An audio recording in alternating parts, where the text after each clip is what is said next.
Bonjour à tous, ravi d'accueillir aujourd'hui dans nos studios pour un nouveau Hit Story un artiste auvergnat qui vient de sortir un superbe disque, Short Memory. C'est le premier album solo du chanteur de Mustang. Bonjour Jean Felzine et Bonjour. Merci d'être là. Merci à vous de m'inviter.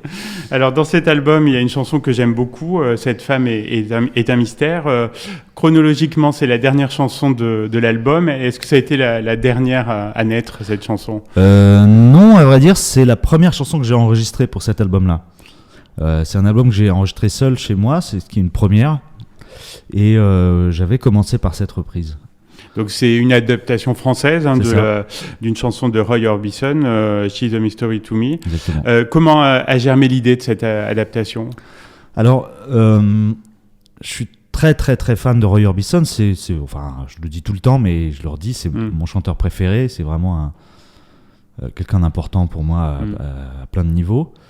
Et cette chanson-là c'est pas spécifiquement ma préférée de lui, mais je trouvais le texte beau et je trouvais qu'il y avait un truc à faire en français. Je pense que je me souviens plus exactement, hein, mais je crois que Cette femme est un mystère m'était venue en traduction assez vite, donc je me suis dit tiens, il y a un truc à faire. Oui, justement, au niveau de la traduction, comment ça s'est opéré en fait C'est un exercice que j'avais déjà fait sur des disques de Mustang, sur le dernier en 2021, sur le dernier disque que j'avais fait aussi avec Joe Vedin, il y avait une adaptation française. Donc c'est un truc que je fais souvent pour moi comme un petit... Comment dire, c'est presque de la musculation d'écriture, quoi. Ouais. D'essayer de trouver quelque chose qui phonétiquement fonctionne, qui respecte le sens. Qui se contente pas juste de traduire mot à mot. Donc ouais, c'est quelque chose que je fais assez souvent et je garde pas toujours, mais là j'avais envie de le garder. Ouais. Et je crois qu'à la base, pour l'original, il y avait des auteurs de qualité aussi. C'est une chanson qui a été écrite par de qualité, on pourra en discuter longuement. Ah. D'accord. Mais il y a des super chansons. C'est U2, hein, c'est le groupe U2 qui a écrit la chanson, donc Bono et The Edge. Pourtant, Roy Orbison, ses plus belles chansons, à mon avis, c'est lui qui les a écrites lui-même. Ouais. Mais peut-être que j'ai pas osé m'attaquer directement ça viendra plus tard. à ces chansons-là, qui sont en plus notoirement très très très difficiles à chanter, parce que c'était un chanteur avec une voix très très haut perché, il pouvait monter en voix pleine très très haut. Il monte très haut dans cette chanson-là, mais c'était encore accessible à mes petits moyens. Et je crois qu'elle était sortie quelques mois avant sa disparition, non, la chanson ? Oui, c'est ça. C'est sur l'album qui est sorti. Alors, je sais plus si c'est 88 ou 89, mais pas très loin de mon année de naissance. Ah oui. Ça me fait plaisir. Voilà.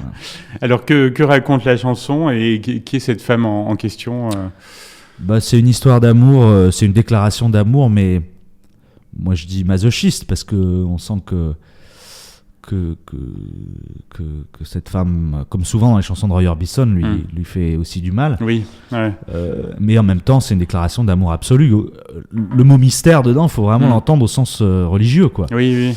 Et c'est ça que je trouvais très beau. C'est un truc qui court dans toute l'œuvre de Roy Orbison et qui est important, que j'avais envie de mettre en valeur en français, quoi. Et musicalement, comment vous définiriez le morceau je voulais faire... Les Américains ont une expression que je trouve assez drôle qui s'appelle monster ballad. C'est-à-dire ces ballades énormes, parfois avec une certaine dose de kitsch, mais qui cherchent vraiment la puissance et l'émotion, quitte à être un petit peu pompier ou tartignol, mais je voulais dépasser ça et faire vraiment donc il y a des éléments dans le son qui peuvent paraître kitsch, mais je voulais faire quelque chose de très c'est une autre expression anglaise, pardon, mais over the top, comme on dit. Oui. Voilà. Moi, je trouve votre interprétation très réussie, Jean. Votre voix est à la fois haute et profonde. Elle nous emporte. Je pense que le public a bien adhéré à ce morceau. Oui, j'ai l'impression, probablement aussi parce que ça fait redécouvrir une chanson qui est...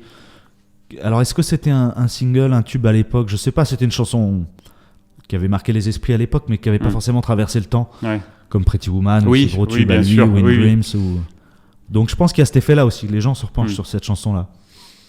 Alors, il n'y a pas eu de clip sur ce morceau par rapport aux autres. C'était une volonté de votre part Vous savez, ce disque-là, je le finance avec mes petits sesterces à moi. Donc, je fais un peu ce que je peux. Si j'avais eu 10 000 balles pour faire un beau clip, je l'aurais fait, mais je les avais pas. Bon, en tout cas, là, on invite tous nos auditeurs à écouter tout de suite ce très beau morceau, Cette femme et un mystère. Et on se retrouve donc juste après pour parler de votre actualité plus générale. Deuxième partie de ce Hit Story, on est toujours avec Jean Feldin qui nous fait l'honneur de venir à la radio pour nous parler dans une première partie de sa chanson Cette femme est un mystère. Et là on va parler de l'album dans lequel la chanson est présente, donc qui s'appelle Short Memory. Attention, c'est Chord Memory. Chord, pardon. Voilà. Est-ce que oui Et oui, c'est un titre en anglais, un album qui est en français, mais. Et vu mon niveau d'anglais, donc est-ce qu'on peut dire que ce morceau est représentatif de l'ambiance générale de l'album? Oui, un petit peu. Je voulais quelque chose d'un petit peu glacé, d'assez synthétique. C'est plutôt moi qui suis plutôt guitariste, là, pour plein de raisons, j'ai fait plutôt un disque de synthé. Et puis je voulais j'avais le fantasme de sonorité un peu de la fin des années 80, des choses un peu hi-fi, qu'on peut parfois trouver kitsch, mais je sais pas, c'était ce que j'avais envie de faire quand j'ai fait ce disque-là. Donc oui, dans la production, la chanson est assez représentative. Ouais. Il y a pas mal d'humour et beaucoup de nostalgie aussi dans cet album. Alors nostalgie, je crois pas. Je parle il y a une chanson dont le sujet est la nostalgie, mais moi je suis pas du tout quelqu'un de nostalgique. Ah d'accord. Ouais. Mais par contre de l'humour, j'espère. Disons, j'ai du mal à envisager un album comme monolithique en termes de sentiments. J'aime bien les disques où il y a des choses très tristes, des choses drôles, des choses plus sexy, des choses plus sombres.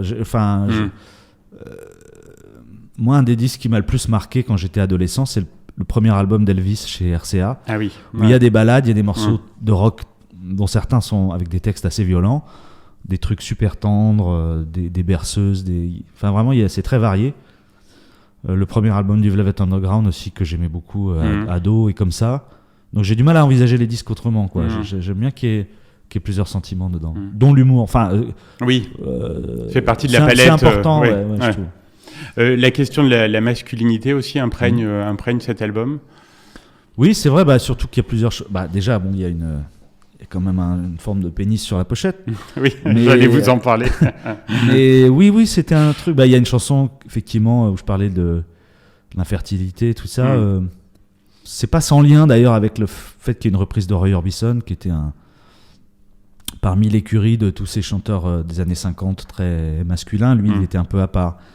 Et je trouvais ça intéressant de creuser là-dedans, mais je me rends compte, malgré moi, qu'avec le temps, que ce soit sur les disques de Mustang ou là en solo, que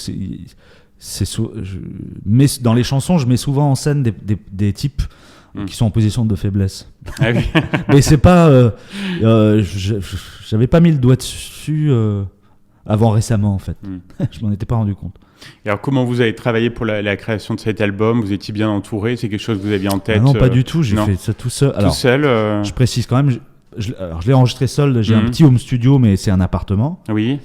Qui n'est pas insonorisé, tout ça. Et j'ai fait ça pendant quelques mois. Mais par contre, après, j'ai quand même confié le mixage à Adrien Durand, qui est plus expérimenté que moi. Mais non, c'est un disque qui a été fait en autarcie totale. En tout cas, la partie enregistrement. Ouais. Et la sortie de cet album se passe comme vous l'espérez. Il y a eu des très beaux articles dans la presse. On en parlait un petit peu en aparté, dans Libération, dans la presse musicale. Ça fait plaisir parce que je pense qu'il y a certains malentendus en ce qui me concerne qui se dissipent avec le temps à force de sortir des disques. Ce qui est normal d'ailleurs. Mais on me parle plus de rockabilly, on me réduit plus à ce truc-là. Oui. Mais là où c'est un peu plus compliqué, c'est c'est que je peux pas faire de vinyle, je peux pas. Et oui, c'est sur le côté physique, et c'est en grande partie dû à cette chanson-là. Cette femme est un mystère, puisque pour l'instant, malgré des demandes répétées, j'ai toujours pas l'autorisation du YouTube. Ah Ah oui, d'accord. Oui. Donc, pour faire du physique, fabriquer des exemplaires physiques en France, pour l'instant, ça me bloque. Ah d'accord. Donc Bono, si vous m'écoutez. On espère qu'il écoute Logos FM. Voilà. Et alors, c'est quoi la suite? On imagine qu'il va y avoir un peu de scène pour faire connaître cet album. Oui, pour l'instant, ça se bouscule pas, donc c'est pareil. Les programmateurs, si vous voulez me programmer, je suis seul sur scène. Là, il y a plus de chances que certains programmateurs écoutent. J'ai joué un peu, j'ai fait quelques concerts, mais là, pour l'instant, j'en ai plus, donc j'espère. Parce que peut-être ça peut paraître, les gens voient passer des papiers, c'est vrai, dans certains journaux prestigieux, mais c'est une sortie qui est complètement bricolée avec mes petits sous et. J'ai pas de tourneur, j'ai pas de manager, je suis tout seul, mais je suis très avide de le jouer sur scène, ce disque, même si il y aura un disque de Mustang dans pas si longtemps non plus, qu'on est en train de terminer, mais je serais ravi de le jouer sur scène.